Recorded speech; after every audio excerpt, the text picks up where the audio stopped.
Okay, everybody, hello, and welcome. I appreciate everybody being here on this brutal Friday. It's Friday. I am doing well. Hopefully, you're doing well. I tell you what, I've been having major issues. Yesterday, we had a nightmare with StreamYard. We were trying to do night prayer, and for whatever reason, it kept kicking us off. I could not figure that out at all. So, it was just one of those things. It just kept kicking us off. I don't know, Mr. Producer. I gotta figure that out.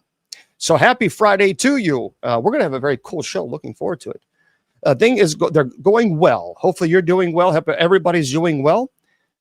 Let me give you a couple information, some things to know before we get into the presentation of the show. It is Friday. Any day is a Friday. It's a good day. Okay, if you want to go to my website because you're really bored and have nothing else better to do, well, you can certainly do so. It's bishopjameslong.com. All right. Actually, Carolyn, I would get the Blue Letter Bible app. You can download it. It's free. And that's a really good app. So bishopjameslong.com. Head on over there and check out the site because you're really bored. And there we go. It's easy. Now, I want you to do something that's more important than anything. I want you guys to go to our sponsor's website. And here it is. KGRAD as in dog, B as in bicycle.com. KGRADB.com. I need you to make sure you do that, guys, because that's very, very important. When you go to KGRADB.com, then what you're going to do is you're going to want to put a really cool click on the store button or merchandise, because there, my friends, they have a really cool selection of, I'm pulling it up right now. They have a very cool selection of the Sacred Division items. And, shop. It's KGRADB, and you'll see it right there. And it says, click on the shop button. When you click on the shop button, you'll see my name, Bishop James Long. If you click that, then it takes you to all the very cool items that we have. Some beautiful St. Michael items, shirts, hoodies, candles. Really, there's all kinds of stuff there.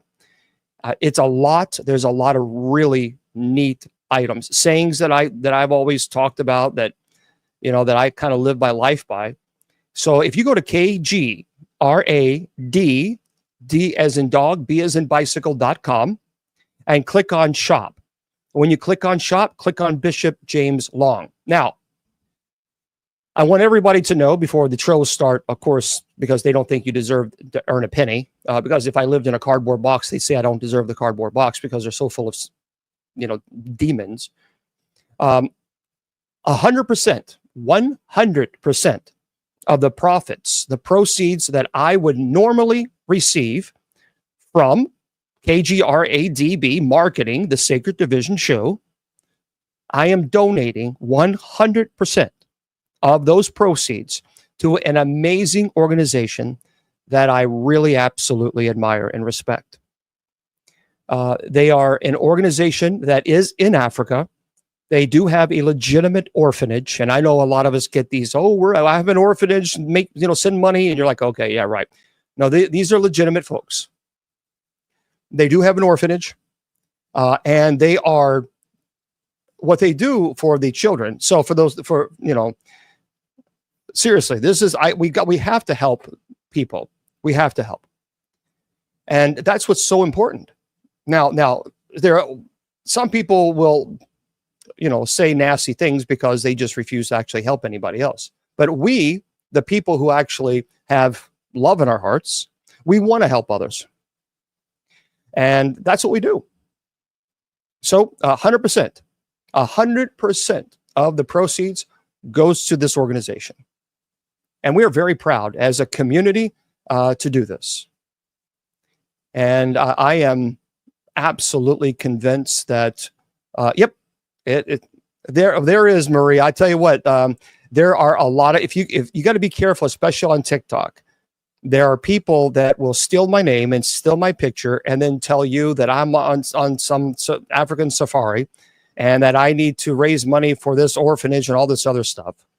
And so obviously I'm never going to send you a message asking you for money. Never have, never will. I don't go online asking you for money. Never have, never will in 25 years.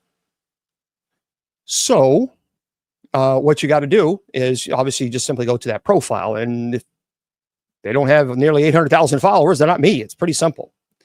But there's a lot of fraud out there, a lot of fraud. And all you got to do. So if you, by the way, if you ever get that email from somebody that says Bishop James Long and has my picture, just click on the profile. That's all you got to do. It takes you to the TikTok profile. If they don't have 780,000 followers, it's not me. I mean, it's not that complicated. So just, yeah, but I don't own TikTok. I can't control it. And very good question, Gabriel. Here's why we turn off the chat during Bible study. And it's a very simple answer. Because people come in here and say some of the most god-awful, venomous, disturbing, disgusting things.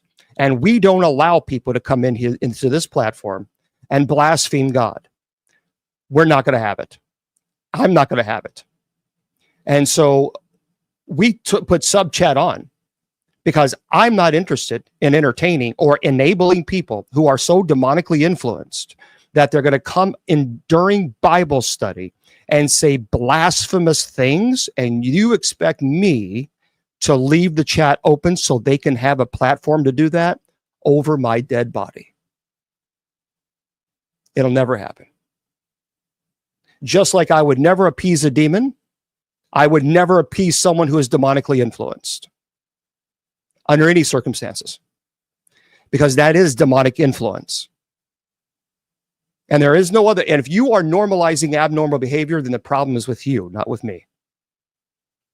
And it's very abnormal that clergy can't even perform or can't even, present Bible study without people coming in saying some most god-awful things. Oh, no, Gabriel. It's all, no, Gabriel, I appreciate, no, that wasn't direct to you, Gabriel. And I appreciate the question. And thank you for giving me the opportunity to answer that. But a lot of people send me some really aggressive messages because I put sub chat on, and I'm not going to put up with it. We're over the trolling. We're over it. I'm not going to. We're done. We're finished. So that's how we do this. And anyway, but folks, please do us a favor. Go to kgradb.com. And I really want you to go to this website. And if you would, I know it's asking a lot, but they have, seriously, they have beautiful, I'm looking at it now. They have beautiful, beautiful St. Michael items. And like I said, it goes 100%. It's the, for those of you who want to know, I have to put my glasses on because that's the problem when they do have nice hoodies. They have really neat. Val, thank you very much, Mr. Producer, putting it there on everybody else. But the charity that we are going to donate to is the MKS Kids Foundation. So the MKS Kids Foundation, they're great people. They are just, I got to speak to the person who spearheads this, and he is just beyond, truly beyond humbled and happy that our community is doing this. Our community. No, they're not safety glasses. They're actually reading glasses. But anyway, so, and that's what we're doing as a community is, so when you buy items, you're supporting this community. I'm supporting this community, and KGRADB radio is supporting this community. So the MKS Kids Foundation. And they are a charity foundation, and so they just do a great. I saw them actually on TikTok, and I thought, okay, here's another orphanage. What's the story behind them? And I actually learned a little bit more about them online and their legitimacy. And then I got to speak to the individual who's in charge. they give kids, let me just say this: our impoverished children are, in comparison to many others, live quite well. There are countries where the impoverished children, they don't have medical, and it's pretty amazing if they get any form of protein whatsoever, or for that matter, clean drinking water. We turn on the faucet and we have clean drinking water, allegedly, but a lot more than many others. So no, it's not on the link tree yet because I've got to fix that. But what you got to do, all you have to do is KG. So if one of the moderators could put that in there, KGRADB.com. KGRADB.com. And if you guys just click on the shop link, that's all you got to do. Thank you, guys. There it is right there. They pinned it for you. And just click on the shop, and then you'll see my name. And they have all kinds of really cool items. And then, of course, if you want to go to the church's site, you can certainly do so. The church's website is usocc.org. So usocc.org. That is the church's website. And there we go. I'm going to have to get me a Sacred Division mug, because that's pretty cool, actually. The Sacred Division is a show that I started 23 years ago. And yeah, pretty cool. Pretty cool. All right. So that's the information for you guys. And hopefully you'll go there and you'll support the kids. Also, you'll be supporting the sponsors of we use their platform. And it is, it's interesting, Mr. Producer, when I'm looking at the screen over here on the StreamYard, I don't see that Wi-Fi. It's only when I log into mine, which I don't understand, that I see the Wi-Fi icon. I don't get it. It's got to be something. Yeah. So I don't know. All right. Tonight, folks, we're going to have a very cool show. Let's get into it because we got a lot to cover. And this is Paranormal Friday night. So, well, thank you there, Mark. So this is Paranormal Friday nights. This is what we're doing here. All right. And this is on Friday night and Saturday night is more secular. So for those people saying you need to preach the Bible, well, you need to come to Bible study. We've only been doing it for how many years now? So Sundays and Wednesdays at 8 p.m. Eastern Standard Time, we have Bible study. Monday through Friday at 10 p.m. Eastern Standard Time, we pray for one another. We have night prayer.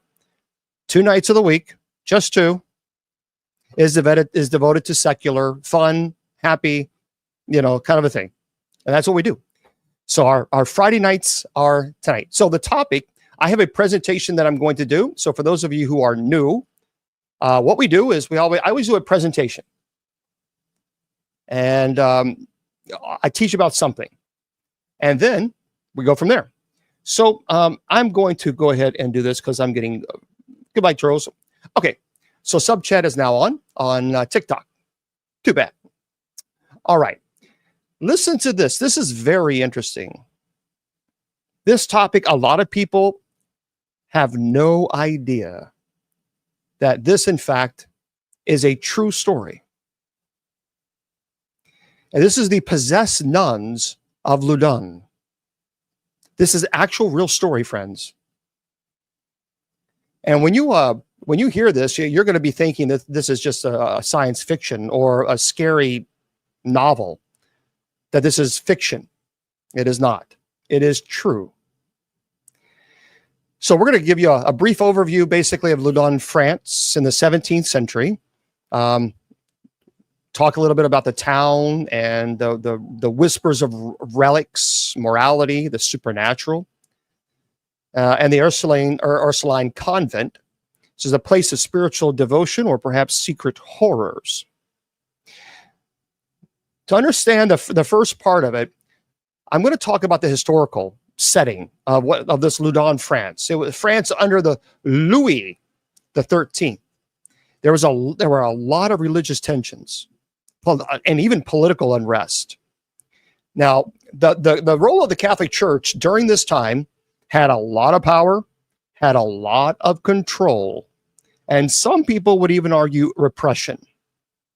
And the Ursuline convent in Loudun daily life, spiritual discipline, but also isolation.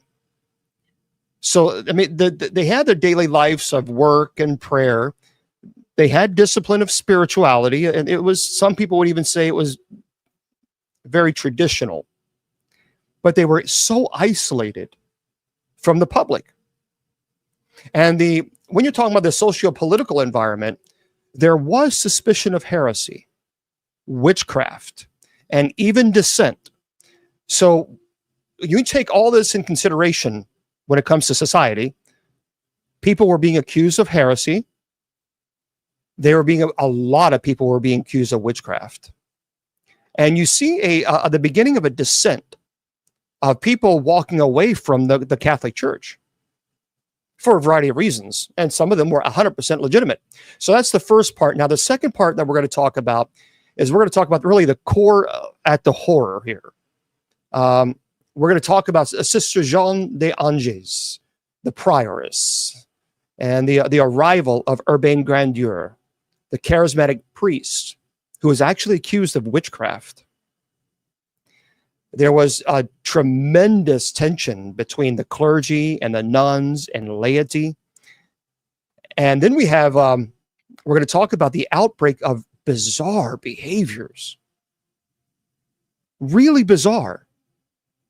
Violent fits, screams, and even unexplainable adult behavior episodes in the convent.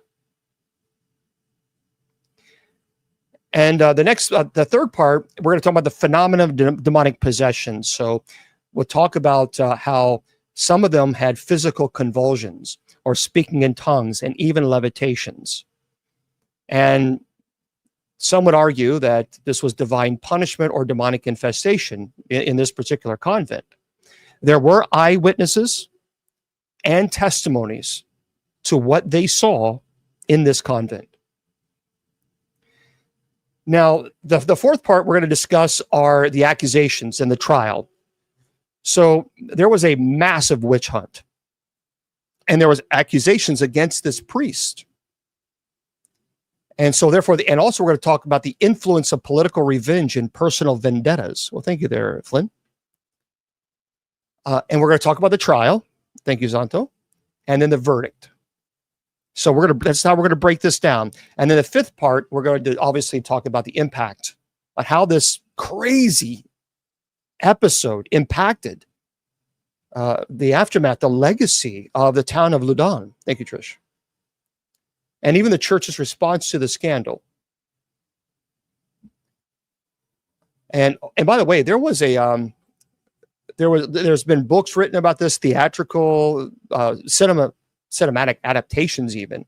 John Whitting's play and Ken Russell's film, which that's a different story altogether. I've seen it. It's kind of, whoa. And then, of course, we're going to talk about the psychological explanations, hysteria, mass psychosis, and perhaps maybe that being explained, the possible motive behind these accusations. Okay, imagine, let's get into this. The first part. Imagine a quiet, fog-shrouded town in the heart of France, Loudun. Now, Loudun was nestled amid rolling hills. Its streets, it was silent beneath the gloom of dawn. And then centuries ago, the early 17th century, this sleepy, peaceful, calm village was the actual stage for a spectacle of horror and a mirror that reflects humanity's most profound fears. So in this remote corner of the world, cloaked in spiritual devotion and superstitious whispers, there's a story that's unfolded that I think shakes the very foundation of faith and reason, even sanity. It's a story where angels and demons, they seem to dance on the edge of perception. A line between God's truth and human madness was woven into this existence of terror. And it was. The ancient stone walls of the Ursuline convent, it housed women that they swore to live a life of prayer and silence. Discipline was something that they even committed on themselves, the self-discipline. So they would go to the prioress and say, I need to fledgling, I need to whip myself because I have committed XYZ sins. And this group of people were very strict. Yet behind those walls, something very sinister was waking. Something that would challenge not just the ability or the stability of the small little town, but the very nature of belief itself in a convent. So what secrets could possibly lie that's hidden in the shadows of history? What whispers of darkness echoes through the centuries, warning us about how fragile our grasp is on reality? Can be especially when fear, power, and unyielding faith collide. So we're going to step back into this haunted past. It's a world where the sacred and the profane clash. This is an insane, true story where innocence is betrayed, where the very notion of truth is lost in the screams, the shadows, the whispers from the darkness. So for those of you who saw the video that I put it on TikTok, the background video, yes, I mean, these nuns, they look terrifying. If we could only imagine what people experience, we're going to get it. This is insane. So France was under Louis the 13th. There was a lot of religious tensions. And as I meant, there was a lot of political unrest. And many people, again, you got to keep this in mind, they were accused of heresy. They were accused of witchcraft and dissent from the Roman Church. So the Roman Church at this time was beginning to lose its power and control. And a lot of people decided to walk away from it. If they did, they were immediately called heretical. Some were called accused of witchcraft. So this was rampant in this small town. You got to keep that in mind.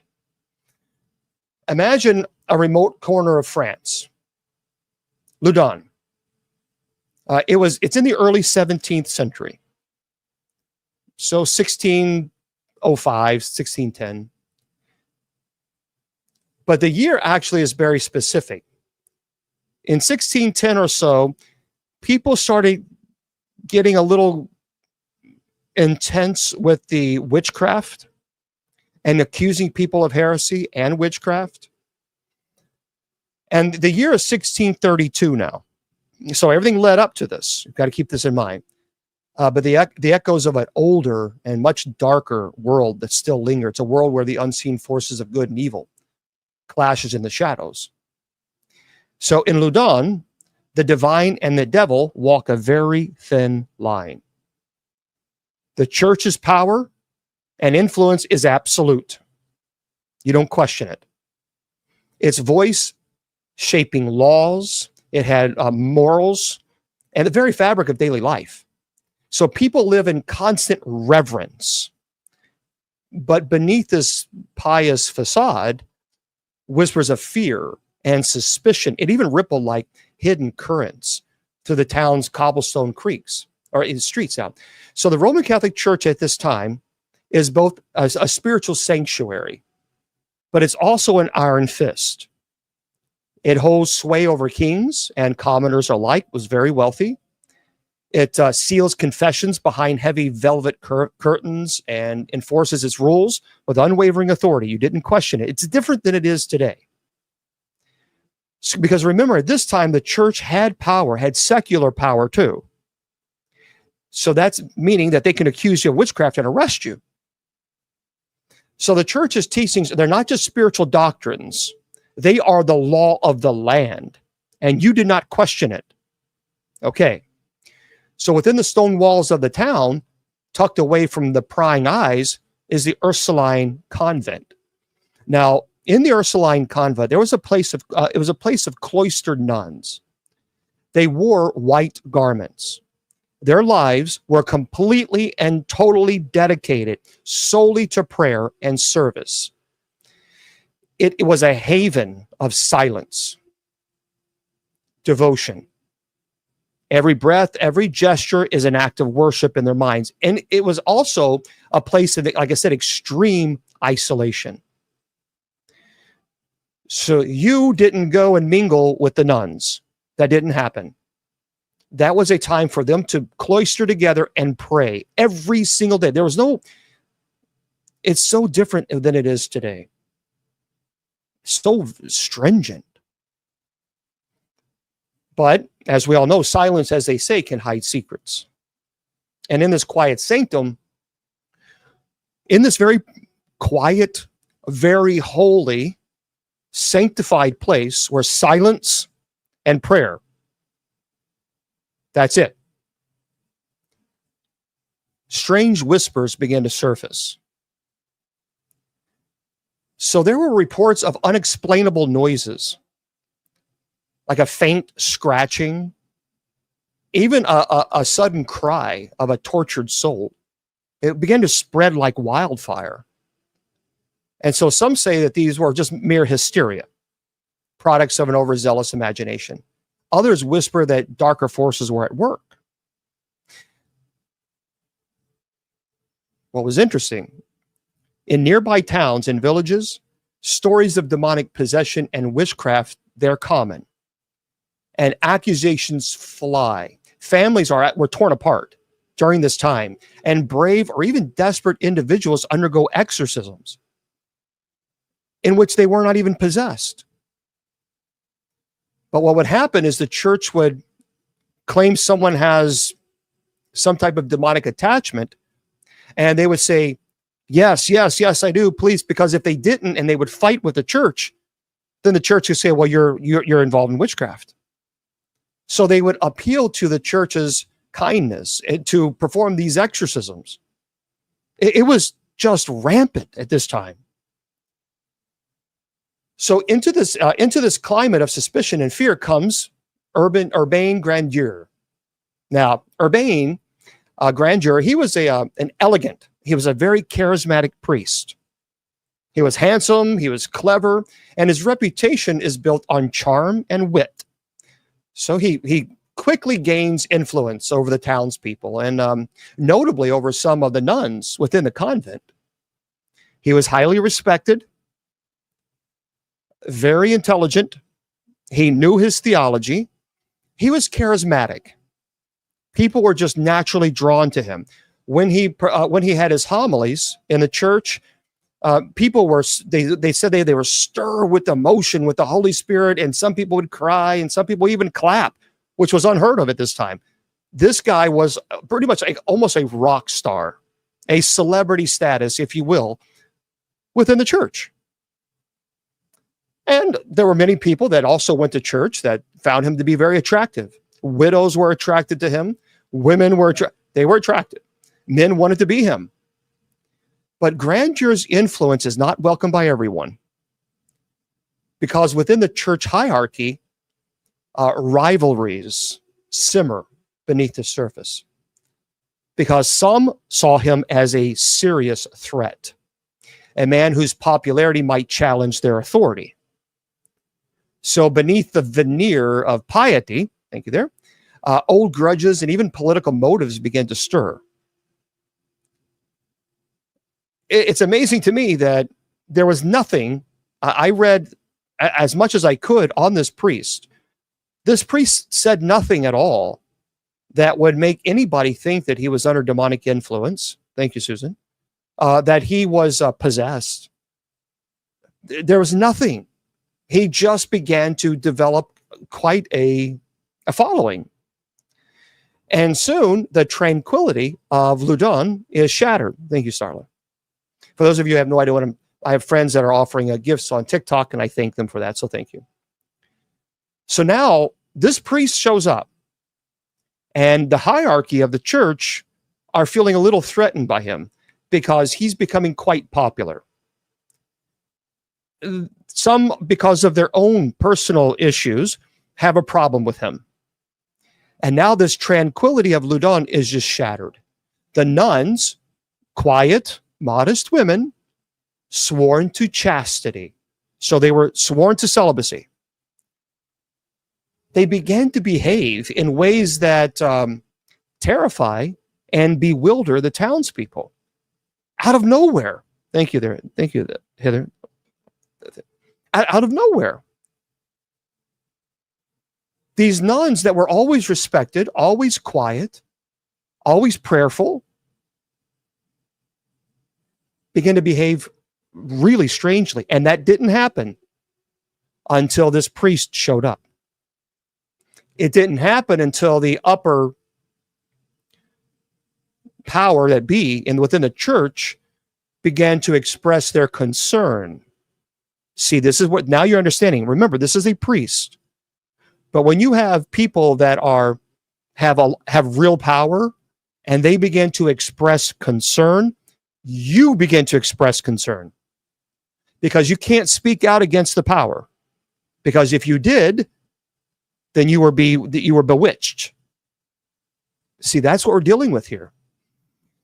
So the nuns began, because the higher the power, the higher ups in the church began to express concerns over this new priest because he was developing quite the reputation. So the nuns began to scream in the night. They began to thrash, convulse. And then some people claim that they went into this strange trances. Their eyes allegedly shine with a wild, unnatural light. And they began speaking in guttural voices, even sometimes in languages that were long forgotten. And again, this was a convent where it was very respected and the nuns were revered. And all of a sudden you have now the nuns who are quiet begins to convulse, scream, fall on the ground and have convulsions all of a sudden. So some declare that the nuns are possessed by demons, that they were under the control of evil intelligences that were seeking to corrupt the sacred walls of the convent. Now that's a serious accusation and they took that was not, these days today, you talk about,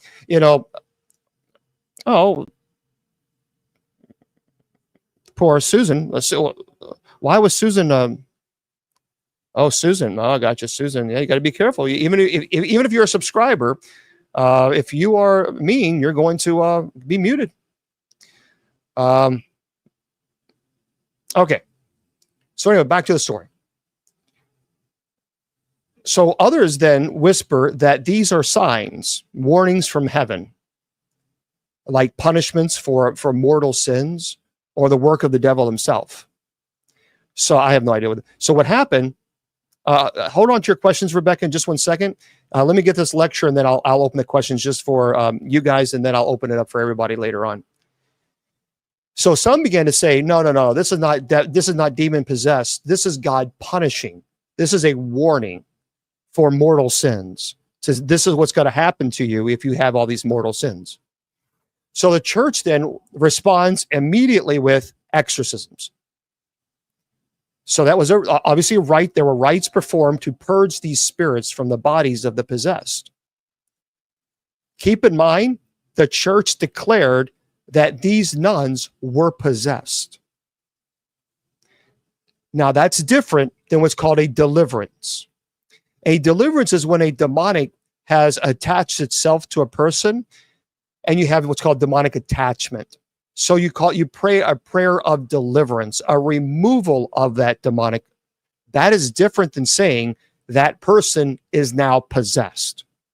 So the church said these nuns were possessed, and it required the solemn rite of exorcism. It's interesting. We'll get to it, I promise you.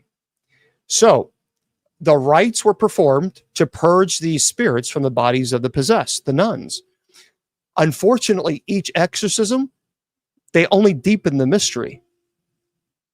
And then fingers point both ways, toward dark forces to something more human, more sinister. You know where this is going. So at the heart of this chaos is a confluence of faith and fear. It's an invisible war between God's light and allegedly demonic darkness. And the shadows began to lengthen over Loudun. So does the sense that something ancient and terrible has awakened within these stone walls that was not there before this priest showed up. So the question remains, what is truly happening behind these windows? At what cost? So part 2 of this conversation, we're going to talk about Sister Jeanne d'Angers, the prioress, and the arrival of Urbain Grandier, the charismatic priest. And there were tensions started between clergy, nuns, and laity. And we're going to go into a little bit more detail of this outbreak of the bizarre behaviors, the screams, the violent fits, and unexplained adult behavior within this convent. So deep within the cold stones of the walls of Loudun convent, the atmosphere thickens. There's thick with secrets, shame, something that's far darker than mere human frailty. So at the heart of the unfolding nightmare is Sister Jeanne d'Angers. She was a prioress. She was in charge of the convent, of the Ursuline convent.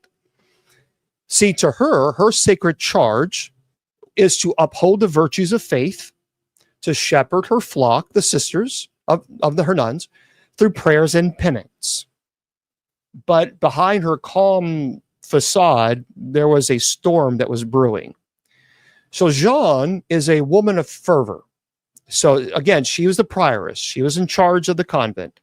Her devotion was unshakable. Her authority in the convent is absolute. You didn't question her authority under any circumstances. Perhaps it was too absolute. She's not easily challenged at all. And she had very stern eyes. She never missed anything. But beneath her watchful gaze, whispers echo disturbing rumors of unrest among her nuns. So it began subtly. So people, and I talked about this a minute ago, the townspeople began to complain of strange sounds of the night. The clutching of heads, eyes rolling back into their sockets. And people said that they began to see the nuns convulse violently. The limbs began to twist as if like caught in unseen webs, and voices, unearthly voices, poured from their mouths in guttural tongues. They called out sins, curses, and even cries of terror. This is crazy. And some claim that these are simply fits, hysteria, brought on by long hours of prayer, the pressure of cloistered life, perhaps the stress of the times. Because everybody was so worried that they were going to be accused of witchcraft. But other whispers that what was happening is something far more sinister, that there was a visitation from demons or evil spirits seeking to corrupt the holy sanctum. So one night, Sister Marie begins to scream. Now, you've got to understand, guys, this is a person who, this Sister Marie, she was very loyal, very quiet.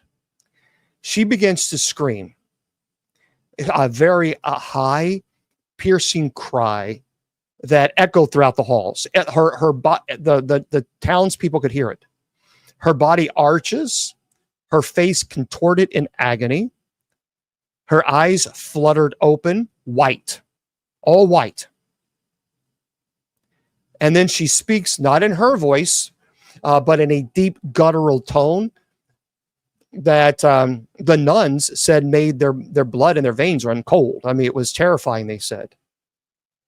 And what happened is Sister Marie, who was a very devoted, quiet nun, screamed, "I am possessed."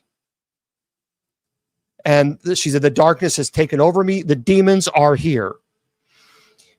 So the other nuns watch in horror because Sister Marie then begins to thrash around, her body racked with convulsions like she was having a seizure.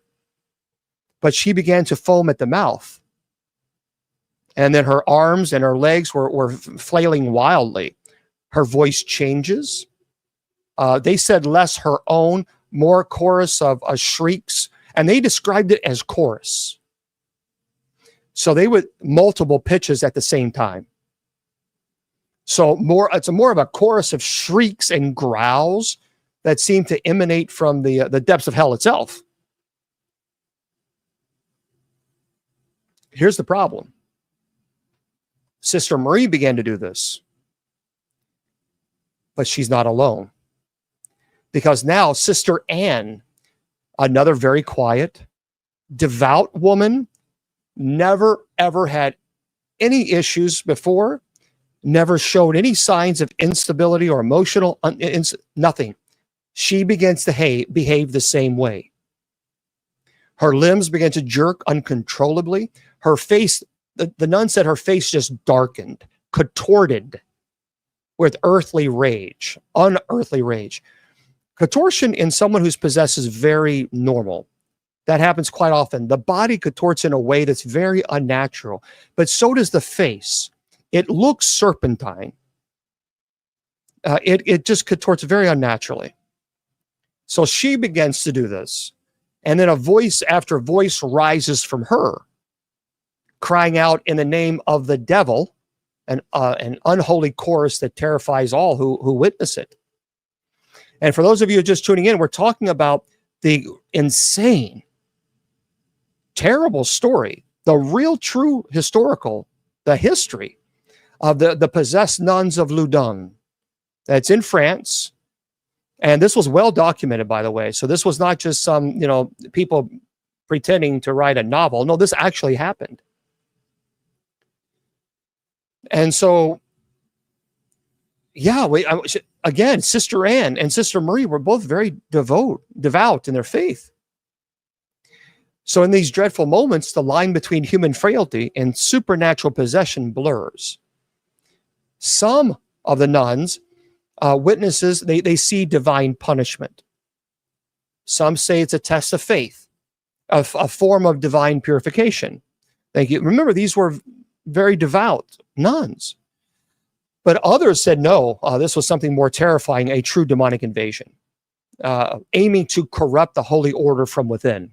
Hello? So the convent's atmosphere shifts. Remember, this was once a place of silence and prayer. Now echoes with screams, chants of exorcisms, and even the heavy footsteps of priests summoning forces that they did not fully understand. So, and as these possessions grew more violent and unpredictable, the question lingers, are these acts of God's anger? Thank you. Or are they crafted by malicious spirits seeking chaos?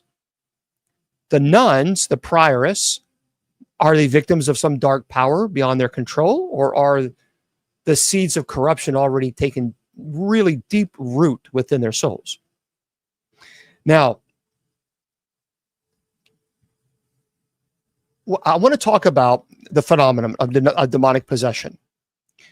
We're going to talk about the physical convulsions, the speaking in tongues, levitations. Even the church's perspective. Was it God's punishment or demonic infestation? And also, we're going to discuss the eyewitnesses' accounts and testimonies.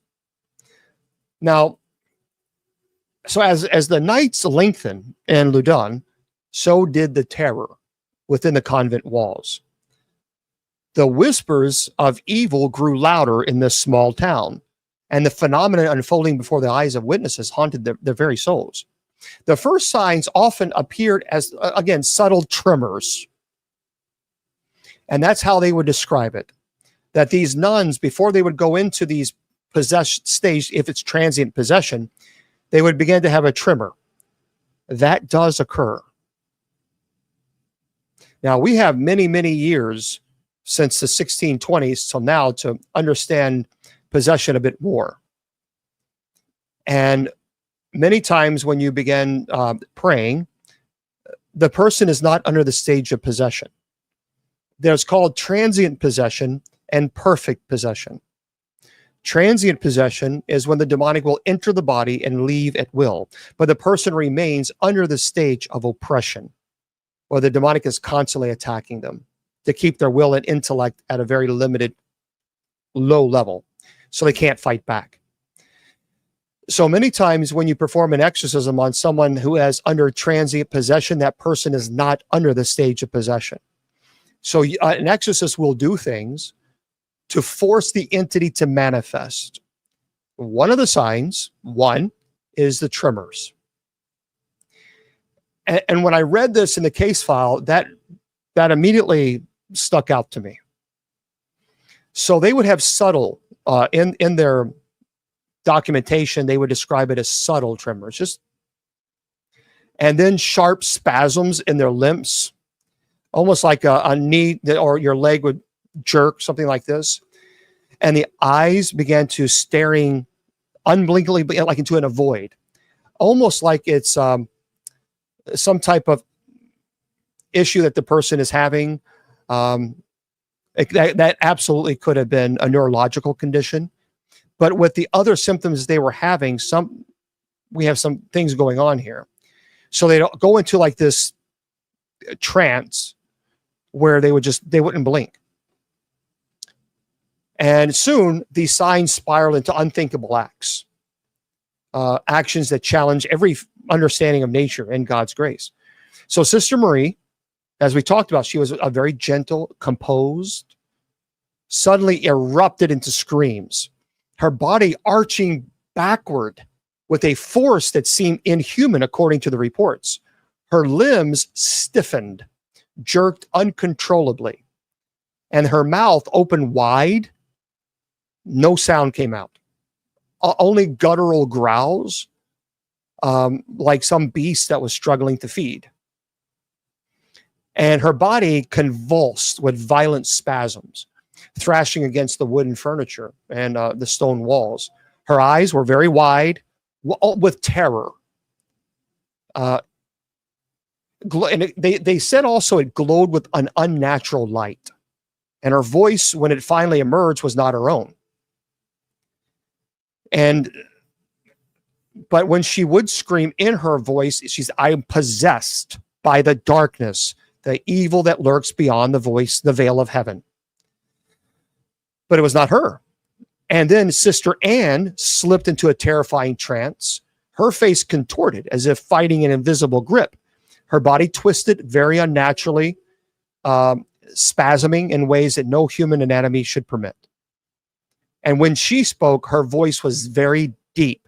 She did not have a deep voice, guttural, filled with a menacing cadence that sent shivers through the eyewitnesses. There were eyewitnesses who witnessed. There were doctors who were there who witnesses. And during one exorcism, Sister Marie's body floated several inches above the ground. Her arms outstretched, her voice echoed with an otherworldly timbre. Oh, I got to do a little puzzle. There we go. And sometimes she would even curse the church. She would shout obscenities, scream in languages that no one understood, Latin, Greek. And her face drained of humanity, the doctor said, bore an expression of pure malice. So the nuns, the priests, even the most hardened witnesses could only watch in horror as this unholy transformation unfolded, and an outward sign that some dark force had taken root within her. So witnesses recounted the voices, these demonic utterances, and they often accused priests, denounced, innocence, and reveled in chaos. And some stories said that the nuns twisted, even sometimes even attacking near objects or even individuals. One voice screamed, "We are the children of darkness. We have come for your souls, your flesh, your prayers, your very faith." And then amid these screams and thrashing, the lines between reality and nightmare blurred. It seemed as if the very air, one person said, crackled with electricity. and the walls trembled with the weight of evil. That's how they described it. And many who witnessed these horrors believed that the possessed nuns were vessels, unwilling hosts, through which the demonic intelligence sought to defile the sacred. Now, the nuns' bodies grew gaunt, exhausted, and their faces pale, sweat profusely. Eyewitnesses speak of their strange tremors, disjointed movements, otherworldly strength that they displayed. See, all these check the check mark of possession. Some would faint only to awaken with a terrible look of terror, knowing that they'd have been caught in a grasp that was not of theirs, that in control. Now, the priest, desperate to save their souls, performed exorcisms, Latin prayers, holy water, sacred relics, but that only seemed to feed the flames of torment. So were these true possessions, demonic forces clawing their way into the mortal realm? Were they manifestations of psychological torment, mass hysteria, manipulation? Well, some people say yes. Some people say it was all psychological torment, mass hysteria. If that was the case, mass hysteria and psychological torment cannot cause you to levitate. It also can't cause you to scream in multiple pitches at once. Now, what is certain that within those stone walls, a darkness lingered, an unearthly presence that was stirring beneath the surface there. And as the night fell over Loudun, so did the veil between the sacred and the profane become thin. Now, there's accusations, and this is where it gets problematic, as if what they were experiencing wasn't enough. There began a witch hunt. There began accusations against this Father Urbain Grandier, this charismatic priest. And the influence of political revenge and personal vendettas began to stir up. So there was accusations, confessions, exorcisms. And we'll talk about what happened to this priest and the fate of the nuns. So the terror in Loudun could no longer be contained within the cloister. Rumors spread like wildfire across the town, infecting every single corner with suspicion and dread. Whispers of witchcraft, demonic possession, even treachery, carved silent scars deep into the community's collective psyche. So, but what truly ignited the inferno was the moment when accusations turned from whispers to accusations, when the whispers became a formal charge and a legal religious verdict that would condemn the innocent and perhaps the guilty. So Father Urbain Grandier, the charismatic priest, unofficial leader of Loudun's spiritual life, was at the very heart of the storm. Now look, his influence was undeniable, but it also made him a target. So Jean des Agnes, the very strict prioress, and her faction believed that Grandier, who had openly challenged some of the church's authority, posed a direct threat to the reigning hierarchy. They claimed he used his charm and influence to sow discord and sedition. Oh, now this is getting good. So as the night drew darker, accusations then began of witchcraft and even demonic involvement against Grandier began to surface. Whispers that he had entered into satanic pacts, that he was the mastermind behind the possession of the nuns, and that he conspired with evil spirits to overthrow divine order. That was serious. Remember, this was a different time, friends. You got to remember this. This was a time where you did not question the authority of the church under any circumstances ever, because they had secular power. You got to remember that. Secular power means that when you question the power or the authority of the church or its leaders, you could be accused of witchcraft and then been sentenced to death. That is how serious this was.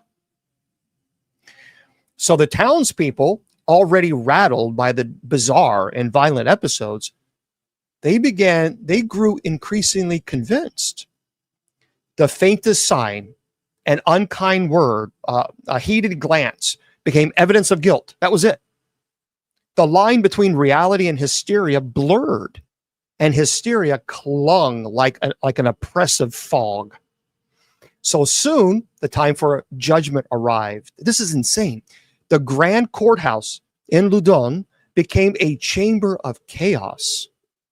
Priests, lawyers, accusers, witnesses, they were all assembled in trembling anticipation of justice, perhaps chaos.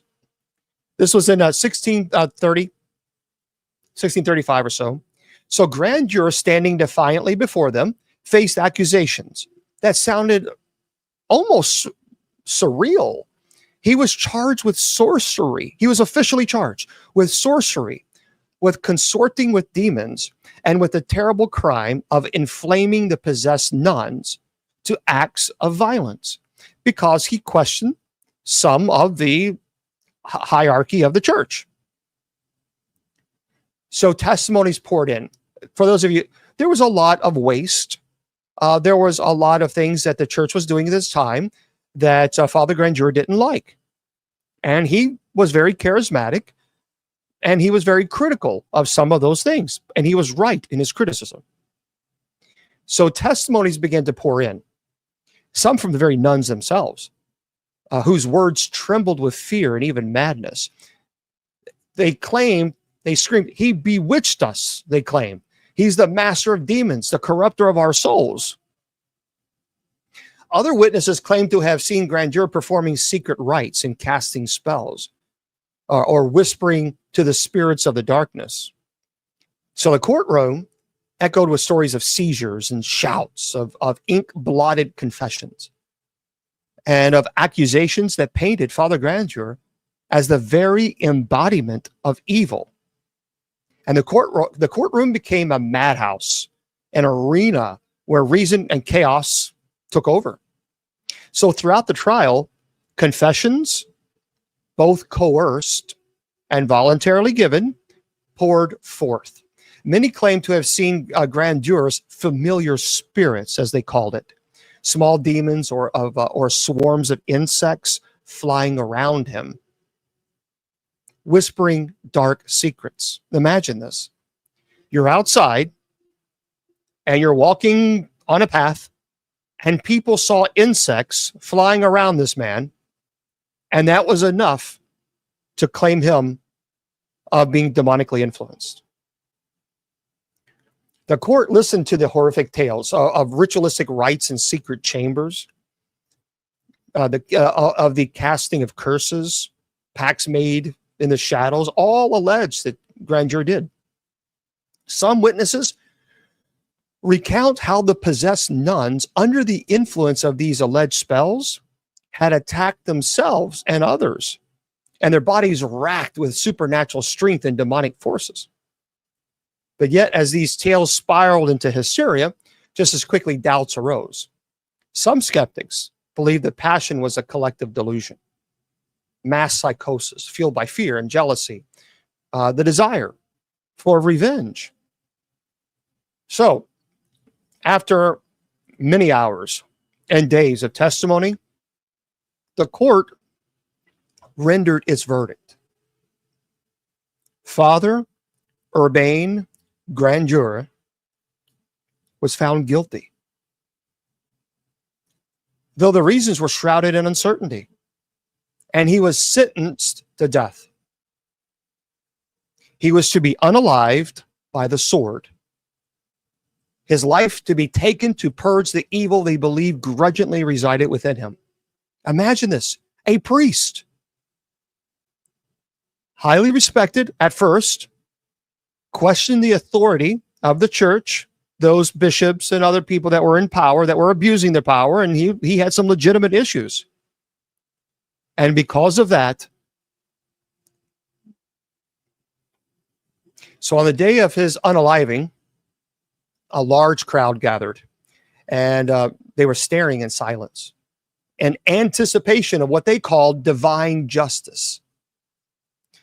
So the blade fell, ending his life, decapitated, but leaving behind a trail of questions that would endure long after. Was he truly the mastermind behind the horrors? Or was he the scapegoat, a victim of a town gripped by hysteria and perhaps manipulated by those in power eager to settle personal vendettas?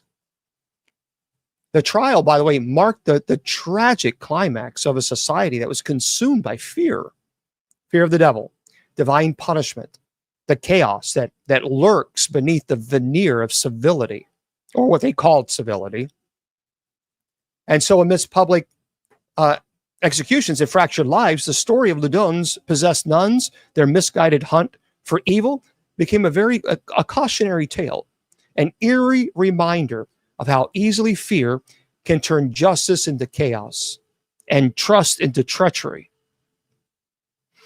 Now, in this section, we're going to talk about the impact, what happened on the town of Loudun, the church's response to the scandal, medieval notions of possession and modern interpretations, and even literary and theatrical cinematic adaptations, notably John Whitting's play and Ken Russell's film.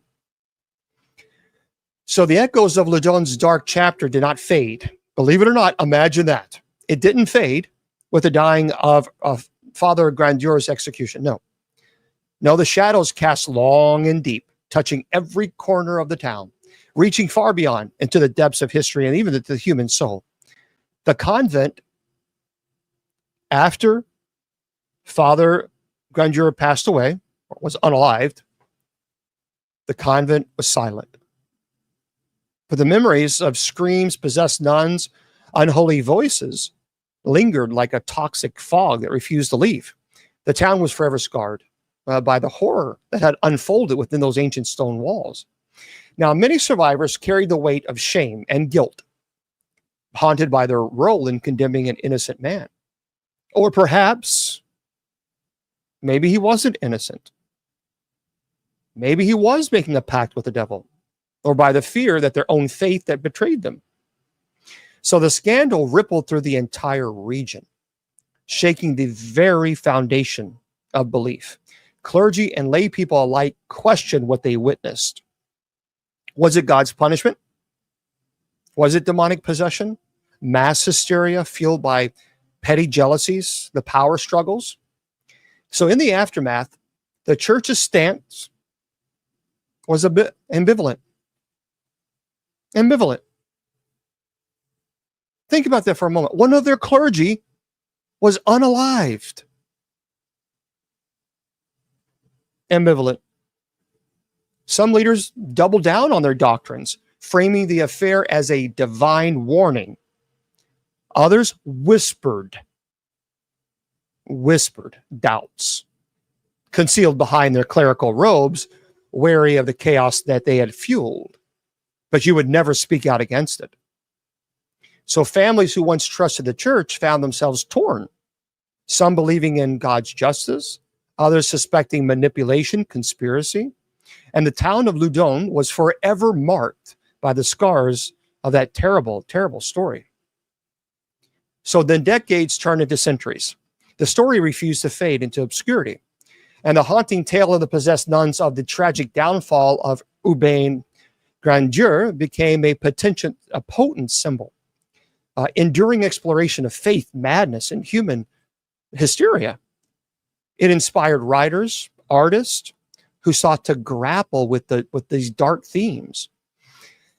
Now, the plays of John Whiting, the harrowing film by Ken Russell, the countless stories and legends echoing through the corridors of time, all owe a debt to this terrible saga. The story became a mirror, a reflection of humanity's vulnerability to the forces of suspicion, repression, and even of the dark allure of the unexplainable. So today, in the age of psychology and scientific understanding, many interpret Loudun, the events as mass hysteria, a collective psychological phenomenon fueled by fear or social pressure, hysteria that spun out of control, spiraling into a self-fulfilling nightmare, very similar to the Salem witch trials. Now, yet some scholars and even spiritualists refuse to dismiss the possibility of genuine supernatural forces, of evil powers manipulating the fragile minds of the afflicted. It remains one of history's most disturbing enigmas, and it's unsolved. It's a relentless question about the thin line separating faith and madness. So, what lessons does Loudun hold for us? Perhaps it reminds us how easily fear can distort reality when combined with authority, insecurity, and repression. How susceptible the human mind is to suggestion, and how the boundaries between reality and nightmare can be dangerously thin. Friends, the possessed nuns of Loudun, the condemned priest, the tragic town, they serve, I think, as a haunting reminder that sometimes the greatest horror lies not in demons or spirits, but rather within ourselves, within the fears and secrets that we do not dare confront. So, as you know, the story of Loudun remains etched into history. It's a dark mirror held up to our own fears, a story that whispers to us in the shadows, beware the power of hysteria, faith, and the uncharted depths of the human mind, and unchecked power and control. Yeah, years have passed since that dark chapter in Loudun's history, no question. But the question remains: were these possessions genuine? Were they genuine manifestations of supernatural evil, or were they the product of human minds caught in a web of fear, suggestibility, societal pressure? I'm curious about what you guys think. If you think it was true manifestation of supernatural evil, just put 1 in the chat. If you think that this was all mass hysteria, put 2. So everybody, no matter what chat room in, if you're on all the other social media platforms, if you're on TikTok, 1, demon possession. If you believe it was 1, demon possession, or 2, mass hysteria. But you know what? Maybe on TikTok we could do it. We haven't done this in a while. Maybe we should do a poll. There you go. I would be curious if any of the moderators could create a poll. Do you think that this story was possession or mass hysteria? All right. So our moderator Bill is going to put a poll up. Everybody, I want as many people of you to vote, because I'm really curious. So while you guys are doing that, we have 1, 2, 1, 1, 1, all the above. So remember, 1 is possession, 2, mass hysteria, or 3, both. Well, I want to do this. That's a good idea. Okay, let's do that. That's fair. So we'll do all 3. 1, possession. 2, mass hysteria. 3, both. That'd be pretty interesting. I would love to know what so our moderator Bill is going to put a poll up in a moment, TikTok, okay? I would definitely want you guys to vote, because I would love to know this. Well, thank you. So Dr. Campbell says both. There's a lot of you saying both. So do you think the story was 1, true possession, 2, all mass hysteria, or 3, both? A lot of you are saying both. Okay. There it is, friends. For those of you who are on TikTok, and I'll let you guys know what TikTok says. Right there, TikTok, on my screen. Make sure you click there. Click that. The poll is up now. We have less than 2 minutes, 1 minute and 40 seconds. Vote, everybody. Vote on TikTok. I want to know what you guys think. Vote right there, because I would love to know what you guys think. So make sure you vote right there, and then we'll tell everybody what your vote was. So modern scholars have long debated these mysteries. Psychiatry and psychology suggest that what was seen and heard, the violent convulsions, voices, visions, may have been mass hysteria, a collective delusion fueled by repression and the power of suggestion. But remember, these were nuns. These were individuals who dedicated and consecrated their life to God. They chose to go into the convent. This was completely and 100% out of character for them. Out of character. These were nuns who embraced silence and prayer. Now, in a society that's rigidly controlled by dogma, as it was, where deviation from the norm could mean exile, imprisonment, or even death, the mind seeks release, sometimes through visions, seizures, even fabricated memories. A shared anxiety, a sense of impending divine punishment, a call can all ignite a cascade of physiological and psychological responses, according to those in the medical field. It is believed that in the confined, oppressive environment of the convent, the women's fears and frustrations found expressions as uncontrolled seizures and voices, a product of their subconscious longing for liberation. But okay, all right, here we go. We have 127 votes. 19% says it was possession. 17% says it was mass hysteria. 64% believes it was both. Wow. Thank you for putting that poll up. See, that's pretty amazing. 64%. You know, so I think it was fair to say it was pretty even between possession versus mass hysteria. 64% say it was both possession and mass hysteria. So once rumors of demonic possession steeped into the community's consciousness, took a life of their own. The priests, eager to exercise the evil, might have inadvertently deepened the hysteria within the rituals. This is why, friends, I always say, anybody who performs an exorcism on someone without having a psychological evaluation, it is wrong. It is wrong and it is irresponsible. Plain and simple. And I tell you this because if a person suffers from dissociative identity disorder and you perform an exorcism on that individual, you can create another identity. If a person is in a paranoid state, you can feed into that psychosis, and that person could do even harm to themselves. This is irresponsible to perform an exorcism on anyone without having a psychological evaluation, unless you are a psychologist or a psychiatrist. Now, in saying this, if you see someone levitate, that's not a form of mental illness. So, you know, we can understand that. So the priests, the prayers, the incantations, perhaps unintentionally, some people say, became psychological triggers. So the nuns, believing fervently that they were possessed, unconsciously reacted as if they were. Their bodies obeyed, their voices mimicked the fears echoing in their minds.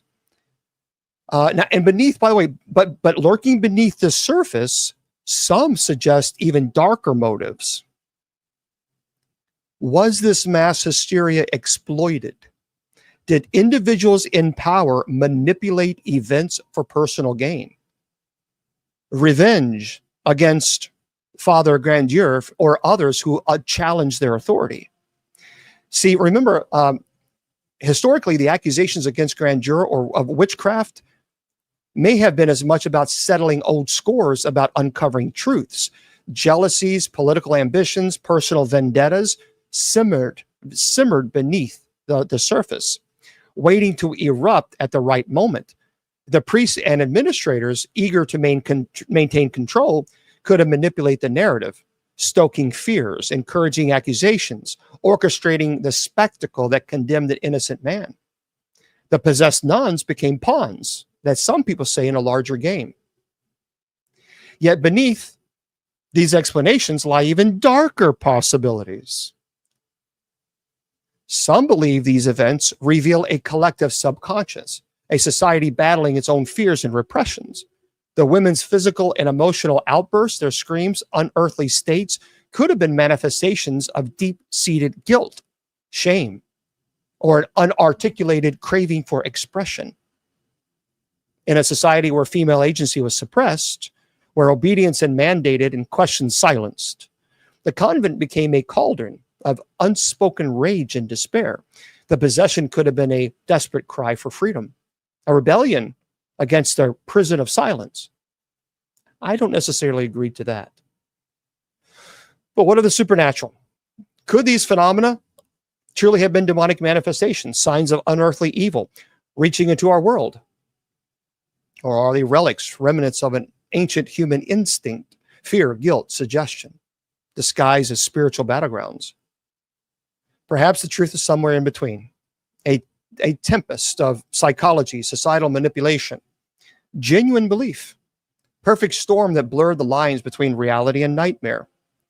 See, Loudun's possessed nuns whisper to us still, reminding us of the fragile boundaries that separate faith from madness, truth from illusion. The story asks you, when we face the unknown, are you seeking God's answers, or are you confronting the shadows of your own minds? The enduring horror of Loudun, what does it tell you about human nature? The thin line between faith and madness. So the tale of Loudun, the possessed nuns, the fallen priests, the townspeople driven to madness, remains etched into the very history. I mean, a haunting echo. It refuses to fade. It's a story that challenges us to confront the darkest corners of human nature, faith and fear. It reminds us how the line between the sacred and profane is fragile, blurred, often easily shattered. I think it's a warning, a sign what can happen when minds are subjected to the pressures of repression, authority, superstition. Or is it a reflection of the terrifying depths of our own subconscious? The unseen forces lurking within us all, waiting for a moment of weakness to surface.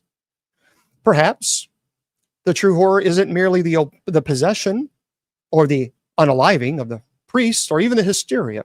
Perhaps it's the realization that in times of fear and chaos, our collective psyche can turn against reason and compassion, unleashing forces that no power can fully control.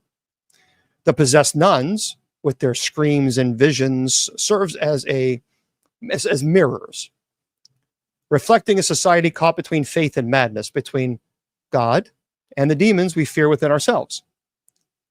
So with all that history, and I'll get to my reflection in a moment, with all that history, all that darkness, what do you see when you look into the shadows?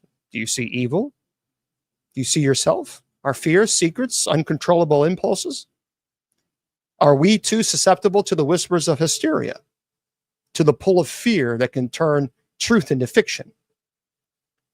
The story of Loudun teaches us, I think, the greatest horrors often lie not in demons or spirits, but within the fragile human mind, the dark corner of society's collective soul. It warns us that when faith is wielded as a weapon and ignorance reigns, the innocent can fall, and the very essence of our humanity can be stained. So as we walk away from this story, remember the shadows are never far away. They lurk behind our complacency, waiting for moments when our defenses are weakened. We should beware of the shadows, within and without.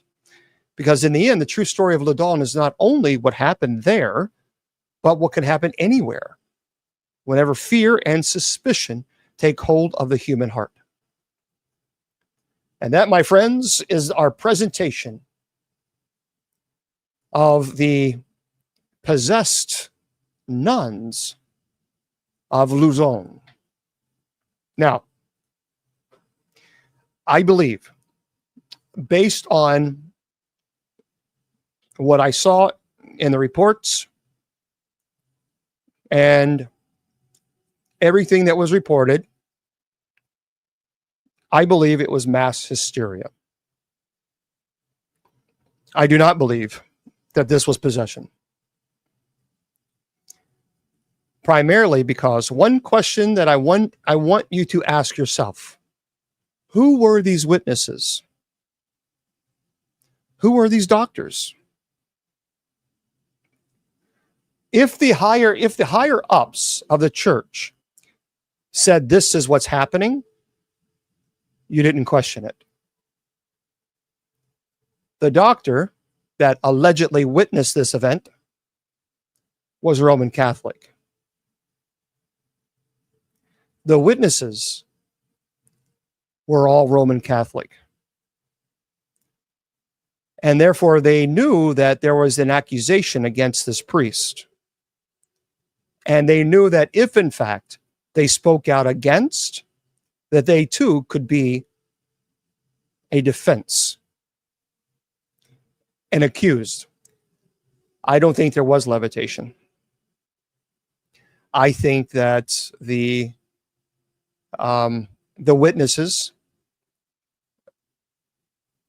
had a little influence, and I think based on what I saw, here's why. So they claim that it was the priest. Fine, fair enough. And unaliving the priest allegedly fixed the problem because the convent all of a sudden stopped. That, my friend, is a red flag, because demonic possession would not stop just with the unaliving of a priest. The possession would have continued. They wouldn't have said, well, that was easy, and left. Nope. That's not how possession works. So the fact that everything stopped once this priest was unalived tells me that this priest was innocent. And that activity just all of a sudden stopped. Just stopped. That, my friends, is proof to me that this was mass hysteria. It was fear, and also the prioress was known to be very, very respectful and paid allegiance to the higher authority of the church. When the higher authority of the church made it known to her that they did not particularly like this priest, then to appease the higher authority of the church, then you have this activity, because they all knew, every single one of them knew, that if you did not go along with this type of behavior, that you could be accused of witchcraft. So I do not believe at all that they were possessed. I don't believe that there was levitation. I don't believe that, in fact, that there were multiple voices coming from the nuns. I think this was because the authority of the church did not like Father Grandier, because he questioned their authority. And so they used the nuns as pawns. And that's what I think. Which is a shame, because that means that a priest lost his life for questioning authority. That's how much power. Well, he was known to be very handsome, very clever. You could even say ambitious. So if this was true possession, then the possession would not have stopped with the unaliving of this priest. It just wouldn't. And so the exorcisms were not successful. Everything stopped at the unaliving of an innocent person. Now, could it be the fact that demons influenced this to attack an innocent priest? Absolutely. No question about it. No question about it. But does that necessarily mean possession? No. No, not at all. So that's the issue. I think that demons used the weakness of the power-hungry authority at that time, and they were. I think they used their weaknesses, and I also think that they used the weaknesses and the fear that the nuns had with never questioning authority under any circumstances. You just did not do this. So I think that's what happened, friends. I don't believe that this was possession.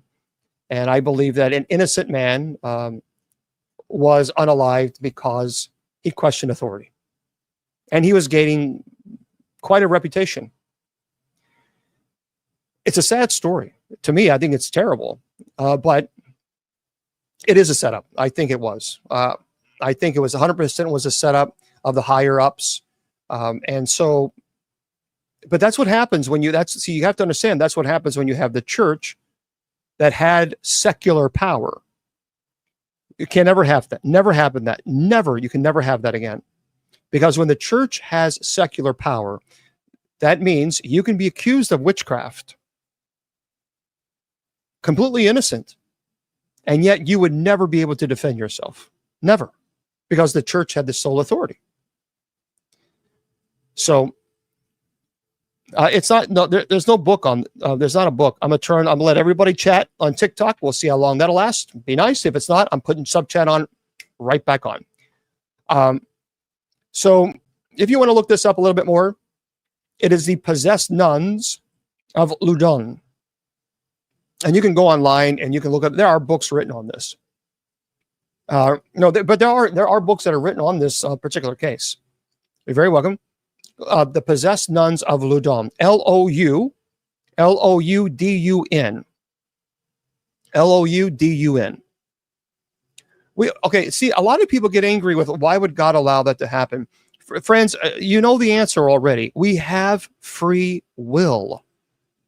You cannot give someone free will only if they exercise that making good decisions. And it's not free will. That's the whole point of having free will, meaning that you can choose to do good. You can also choose to do evil. So if it is free will, then you have that choice to make. If you create something and say, okay, I'm going to give you free will, but you can only choose to do good, then it's not free will. It's not free will. Well, the priest is in heaven. There have been a lot. Let me tell you something. And here's the truth. Here's the truth to this. There were a lot of innocent people,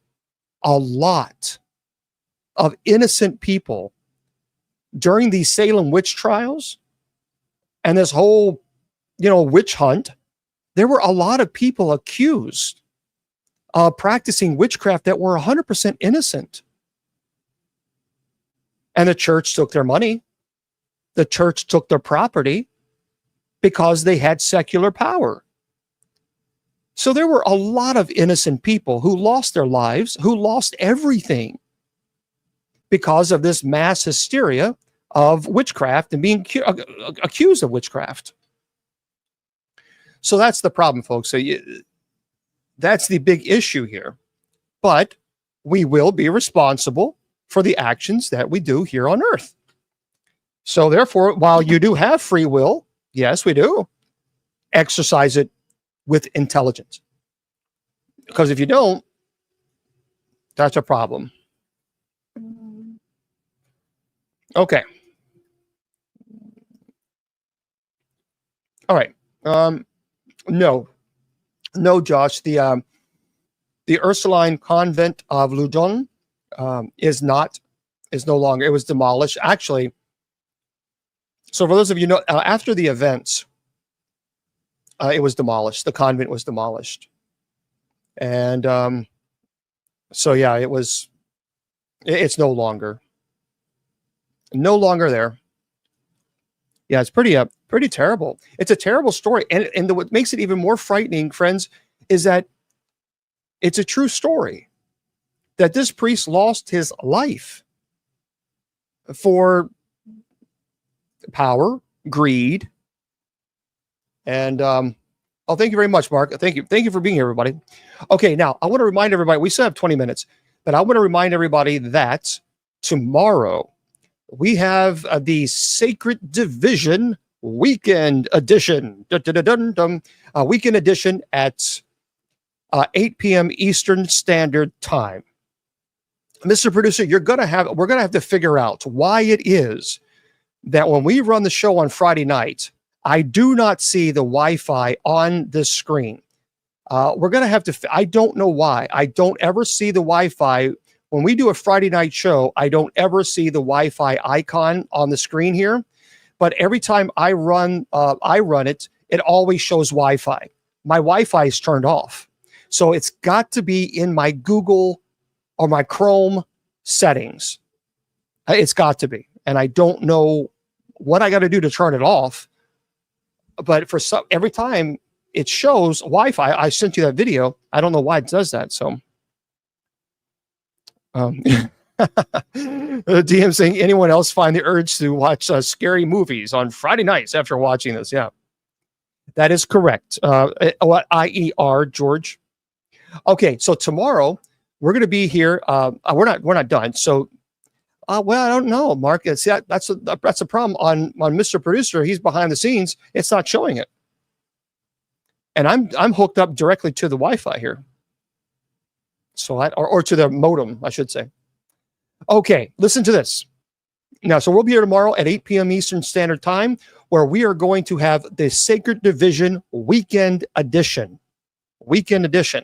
We're going to basically talk about a lot of articles that we didn't get to tonight. We're going to talk about several of these articles right now and go from there. If you like 3D movies, speaking of movies, if you're a fan of 3D movies and you like those horror movies, yes, folks, it is Friday Night Paranormal. So we're going to talk about these things. People always ask me, do I think watching a horror movie is going to possess you? No, because if that was the case, then millions of people would be possessed. I've watched horror movies before. Most of them are quite terrible. There's a lot of people that watch horror movies that are not possessed. The Sacred Division. The Sacred Division is a show that I started. Well, thank you very much. I appreciate that. Thank you, Tracy. I've never seen it.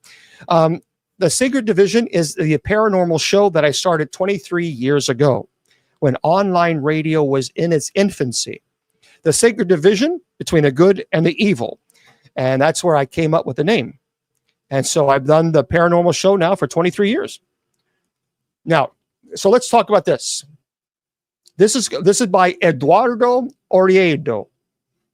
The 10 best 3D horror movies. If you like those 3D movies, then here they are. First one on the list. He says he lists this as number 10, actually. Paranormal Activity, The Ghost Dimension. It was made in 2015. So as the final entry, I'll get your questions in just a second, guys. No, Lord of the Rings, no. So as the final entry of the Paranormal Activity series, The Ghost Dimension closes one of the most profitable franchises in cinema. The story follows some family, Fleege's family, who moved into a new house and discover a video camera and mysterious tapes. When using the camera, they capture supernatural phenomena connected to the cult demonic forces from the first film. Besides expanding the mythology and providing answers to the plot, The Ghost Dimension became one of the best 3D horror movies by using 3D technology to make supernatural events more immersive. Number 9 on the list, according to the act of this article. What's it? Oh, yeah, well, that's true. I agree now. So Mr. Producer is saying, what about movies that use Ouija boards, which might encourage curiosity? Not a good idea.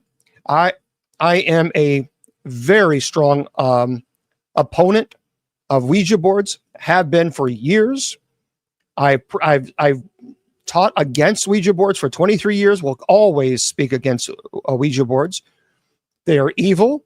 There's nothing good that will come from the use of them. And for those of you who are using it, I would encourage you to stop immediately. It's not a game. And you don't know who you're communicating with. Listen, my friends, let me just say this very clear to you. The planchet, you put your hands on the planchet, right? And you ask the spirit to control your hands so you can move the planchet. Do you understand that's possession?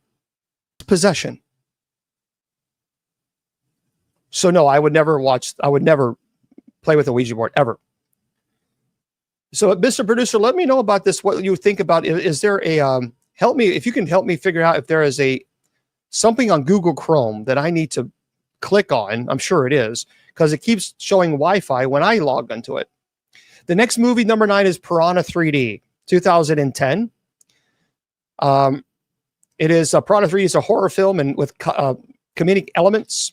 Its plot follows a group of people at a resort who encounter prehistoric creatures. I've never seen it, don't know it.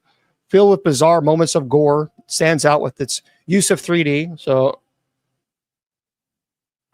I am going to see the I am going to see the Ritual. I am going to see that. The next movie, if you want to watch a scary 3D movie, Shark Night, 2011. It is, with 3D technology, one of its main attractions. Shark Night delivers an impactful experience featuring brutal shark attacks, ranking it among the best 3D horror movies. All right. The next movie, number 7 on this list, Saw 3D, 2010. And again, these are 3D movies. These are 3D movies. Okay. Saw 3D, 2010. 3D technology was a novelty in the Saw film, aiming to bring more immersion to the audience. Known for a heavy gore, the series reaches a new level by projecting. Oh, shut up, Siri! Shut up! I didn't say Siri. Go to sleep, Siri. I tell you what, this is what artificial intelligence. I didn't never even mention Siri's name, and now she's starting to talk.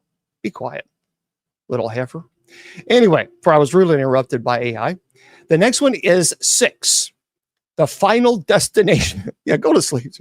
The Final Destination, 2009. People are saying, you shouldn't be talking about this. We're all adults. Grow up. We're all adults. I'm not saying go watch them. I'm presenting, according to this author's opinion, scary 3D movies. We're all adults. If you don't watch horror movies, then don't watch them.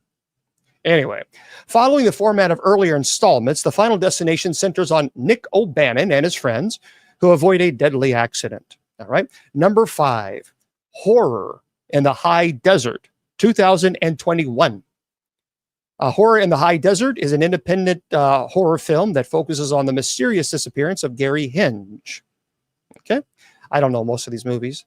Number 3 is Freddy's Dead, The Final Nightmare, 1991. Nefarious is very good. It is. I've said that as soon as I saw it. I immediately went on, did a movie review, and I've always said Nefarious is the closest that you're going to get for a demonic presence, no question. So Freddy's Dead, The Final Nightmare. Number 2 is My Bloody Valentine, 2009. I don't even know what that is. With 3D technology as a primary component of the story, the remake of My Bloody Valentine stands out. So it's someone, there's a bad person on Valentine's Day? I mean, really? Have we? Really? Are they not? Are they? Do writers just? Oh, okay, that's dumb. Anyway, number 1, the number 1 on the list, Friday the 13th, Part 3, 1982. I remember when this came out. I remember it. I also remember going to the drive-in, watching this movie. I remember, yes, the drive-in. I remember that. That was a very interesting movie. That was scary. Friday the 13th, Part 3. Let me tell you something, guys. I very clearly remember that movie, and I remember the 3D. We were just shocked. So, yeah, that's number 1 on the list if you want to watch Friday the 13th, Part 3 in 3D, 1982. So, yeah, crazy. I remember that. I remember that movie. I remember those glasses, those red and blue glasses. Yeah. Okay, yeah, The Right was very good. Actually, I actually interviewed Father Gary Thomas. I had him on the show. And that's the movie. The Right is based on his life, and I had him on the show. I did an interview. Maybe one day I'll play that segments of that. Maybe we'll do that again. So So again, don't forget tomorrow, we're not leaving yet, but tomorrow, oh, thank you very much, Zara. Thank you for the dinosaur. Thank you. Tomorrow, we're going to be here at 8 p.m. Eastern Standard Time for the Sacred Division Weekend Edition. A lot of articles we're going to be talking about. And on Sunday, I want to remind everybody that we're here with Bible study. So for those people who are saying you need to talk more about God, you need to show up for Bible study because we've only been doing it for how many years now. So Bible study is every Sunday and Wednesday at 8 p.m. Eastern Standard. We have Mass only on TikTok at 6 p.m. Eastern.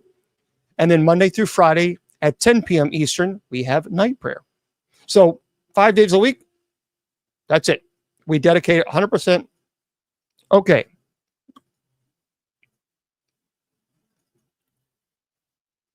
The new Conjuring, I haven't seen it. To be honest with you, I haven't seen it. I'm just, to be honest, after the first one, I was kind of like, eh. Only because I know Andrea Perrin. I'm friends with Andrea Perrin. Andrea Perrin is a sweetheart of a soul. She lived in the Conjuring house. She actually lived there. She grew up.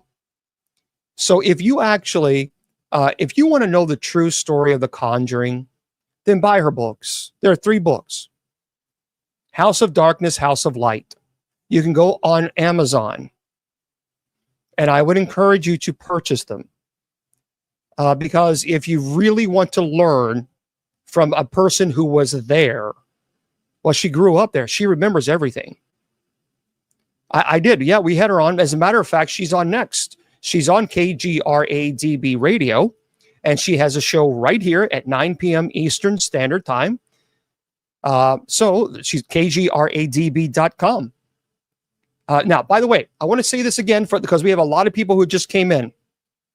Folks, you make sure you go to our sponsor's website, kgradb.com.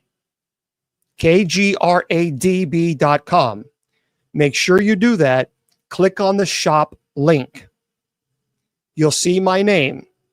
If you click right there, it takes you to the Sacred Division merchandise page. Please, we have really amazing Saint Michael items, and I want to talk to him about Saint Benedict, but Saint Michael, really beautiful Saint Michael items. Purchase them if you would. 100% of the profits that would go to me, we as a community, we are donating that to the MKS Foundation. It is a children's foundation in Africa who helps orphan children. They're a fantastic organization, and I want to help them as much as we possibly can. They are a legitimate organization. And so why not? Let's help them. So go to KGRAD, D as in dog, B as in bicycle.com. Do you believe Annabelle is actually possessed? No. Demons do not possess items. Demons attach themselves to those items for a variety of reasons to cause as much havoc as possible. Like a house cannot be possessed. There's no such thing as a possessed house. You can have demonic infestation. You do not perform an exorcism on a house. That is absurd. You bless the home. You perform an exorcism on the demonic entity that has infested itself within the home. So Valerie says, why help others when people in this country need help? Well, Valerie, so I guess we can't help the people, the kids in Africa who have nothing at all because the people in this country need help. You know, I don't know. I wonder what Jesus would think about that. I wonder what Jesus would say. I know what he would say. You should do both. Because it should not be an either or situation. Because when you do an either or situation, then that, my friend, is when you start getting into superiority. Well, let's help our own before we help them. So if everyone thought like that, then they wouldn't receive the help. Now, would they? Anyway.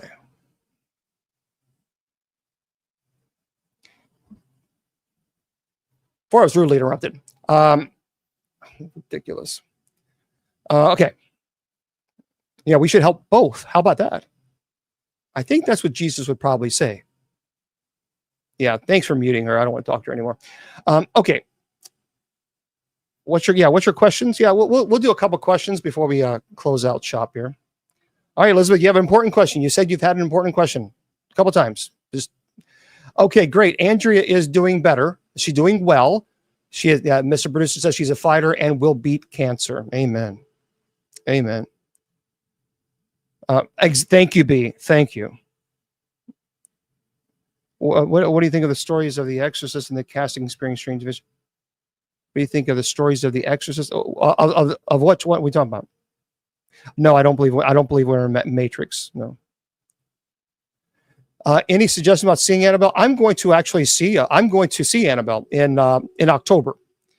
So I'm going to the Scarefest Paranormal Conference in Lexington, Kentucky, where I'll be giving a presentation, and I will be seeing Annabelle. I will also, by the way, this September, we moved it up 1 month because I'm going to be going to the Paranormal Conference in Lexington. I'm going to be going to California, and we are going to be at the Queen Mary, one of the most haunted locations in the world. And I will be doing a live show on the Queen Mary. So that'll be very, very exciting.